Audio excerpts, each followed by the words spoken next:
Hello दोस्तों, आज हम सुनेंगे राजा और चालाक चोर की कहानी। धौलपुर गांव में एक चालाक चोर रहता था। वह इतनी सफाई से चोरी करता था कि किसी की पकड़ में नहीं आता था। लोगों का मानना था कि वो किसी की आंख से काजल चोरी कर लेगा तो भी किसी को भनक नहीं लगेगी। गांव में चोरी करते करते अब उसे बोरियत होने लगी थी। वह दूसरे चोरों के बीच अपनी धाक जमाना चाहता था। उसने सोचा कि क्यों न राजधानी जाकर राजमहल में सेंध मारी जाए, इससे दूसरे चोरों के बीच उसका रुतबा बढ़ेगा। यह सोचकर वह राजधानी आ गया। अब समस्या यह थी कि राजमहल में चोरी कैसे की जाए। वहां सुरक्षा में पहरेदार 24 घंटे तैनात रहते थे। कई दिनों तक रेकी करने के बाद उसने ध्यान दिया कि महल के ऊपर जो घड़ी लगी है वह समय बताने के लिए हर घंटे बजती थी। चोर के दिमाग में एक विचार आया। चोर रात में कुछ लोहे की कीलें और हथौड़ी लेकर राजमहल पहुंचा और जैसे ही घंटी बजती वह दीवार पर एक कील ठोक देता। इससे घंटी की आवाज में हथौड़े की आवाज दब जाती और किसी को पता भी नहीं चलता था। इस तरह उसने 12 कीलें ठोक दी। उन कीलों के सहारे वह महल में दाखिल हो गया और हीरे जवाहरात चोरी करके रफूचक्कर हो गया। अगले दिन जब राजा को चोरी का पता चला तो उसे यह जानकर बड़ी हैरानी हुई कि इतनी सुरक्षा के बावजूद भी कैसे कोई राजमहल से चोरी करने में कामयाब हो सकता है। राजा ने नगर में सिपाहियों की संख्या बढ़ाने का आदेश दिया और कहा कि कोई भी व्यक्ति रात में घूमता नजर आए तो चोर समझकर गिरफ्तार कर लिया जाए।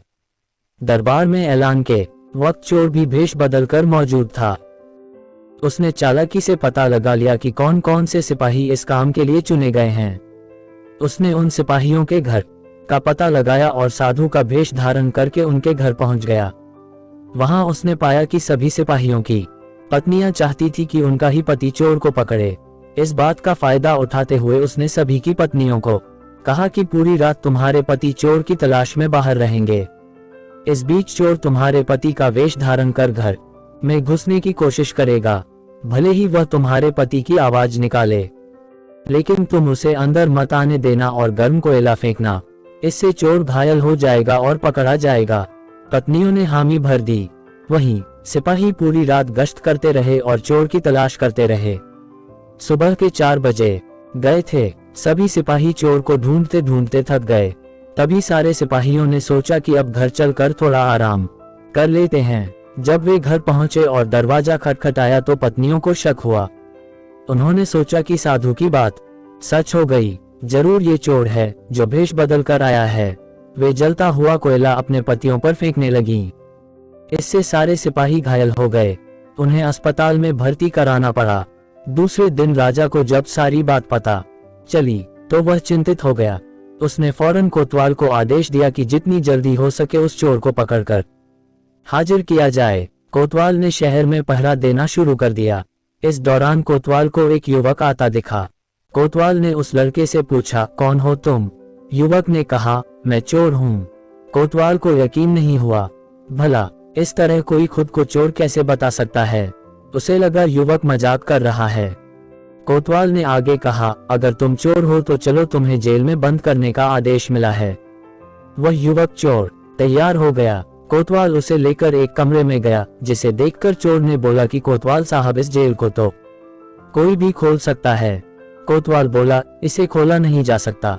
चोर बोला, आप अंदर जाए, मैं बताता हूँ इसे कैसे खोल सकते हैं। कोतवाल मान गया और जैसे ही अंदर गया चोर ने दरवाजा बंद करके लॉक कर दिया और हंसते हुए बोला, मैंने पहले ही बोला था मैं चोर हूँ, आप माने नहीं।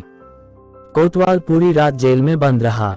सुबह सिपाहियों की मदद से कोतवाल किसी तरह जेल से बाहर आया और राजा के पास पहुंचकर उसने सारी कहानी सुनाई।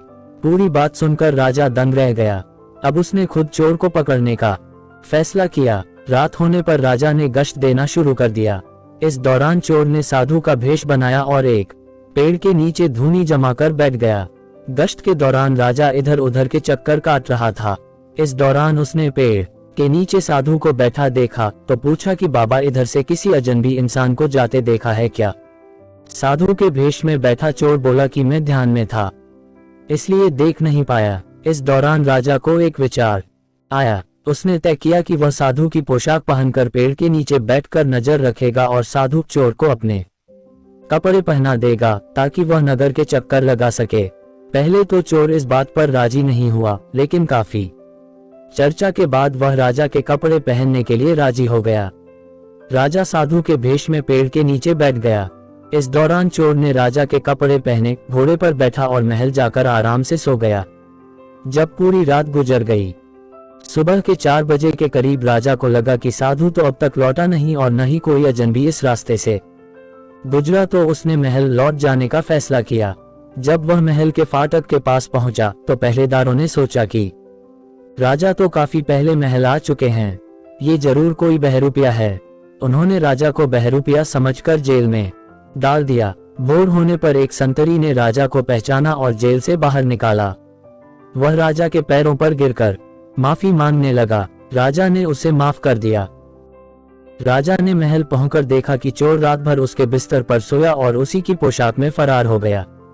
अगले दिन राजा ने ऐलान किया कि अगर चोर उसके सामने आ जाएगा तो उसे बख्श दिया जाएगा, साथ ही उसे इनाम भी दिया जाएगा। चोर वहां मौजूद भीड़ से निकलकर बोला कि मैं ही चोर हूं। सबूत के तौर पर उसने राजा को उसकी पोशाक दिखाए और चोरी का सारा सामान भी वापस कर दिया। राजा ने अपने वादे के मुताबिक चोर को माफ कर दिया। राजा ने भेंट में उसे एक गांव दिया, साथ ही वादा लिया कि भविष्य में वह कभी चोरी नहीं करेगा। इस तरह चतुराई के बल पर चोर ने खुद को साबित किया और खुशी खुशी जीवन यापन करने लगा।